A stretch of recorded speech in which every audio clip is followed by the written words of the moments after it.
নমস্কার বন্ধুরা, আপনারা সবাই কেমন আছেন? আশা করছি ভালোই আছেন। তবে আজকে আমার মনটা ভালো নেই। আপনারা সবাই জানেন আমি দুর্গাপুরে এসেছিলাম। দুর্গাপুরে আমার বাপের বাড়ি, শ্বশুর বাড়ি দুটোই।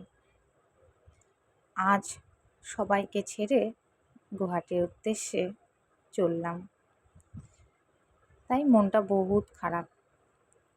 আজকে দুই বাড়ির বাবা মায়েরও মনটা ভীষণ খারাপ। আমার বাবা একটু বেশি অসুস্থ, ওই বাড়ির বাবা মাও শরীর খারাপ, কিন্তু তাও ওনারা চলছেন।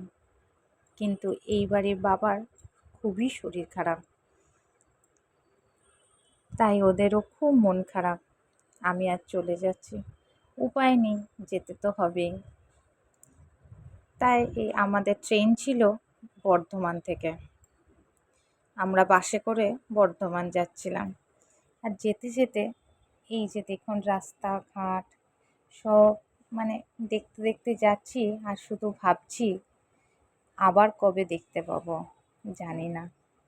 কারণ এখন যাচ্ছি, আবার কবে আসবো জানি না। তাই মনটা আরও বেশি খারাপ লাগে। দূরে থাকলে বোধহয় এটাই হয়, চট করে আসতে পারা যায় না, মন খারাপ হলে পরেও যাওয়া যায় না। এটাই, এই জানলার পাশ দিয়ে যখন এই সমস্ত দেখছি আর মনে মনে ভাবছি যে আবার কবে দেখব, আর তখনই চোখের কোণে কেমন যেন জলটা না চাইতেও চলে আসছে।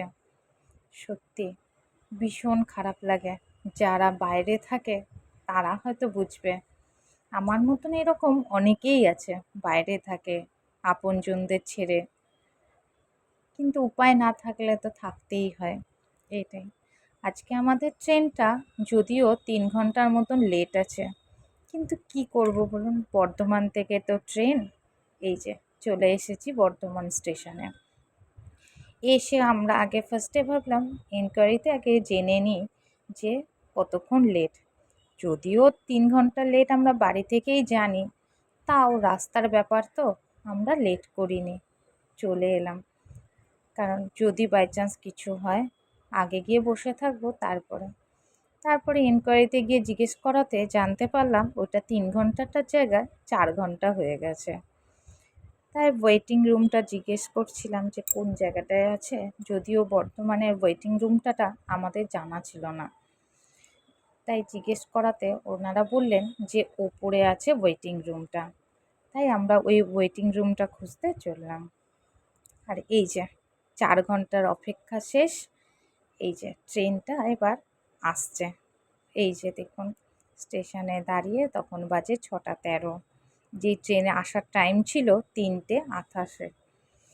এই যে দেখুন ট্রেনটা এসেও গেছে, আমরা এই যে দাঁড়িয়ে আছি, এই যে ঢুকে গেল ট্রেন। চললাম গুয়াহাটি। আমার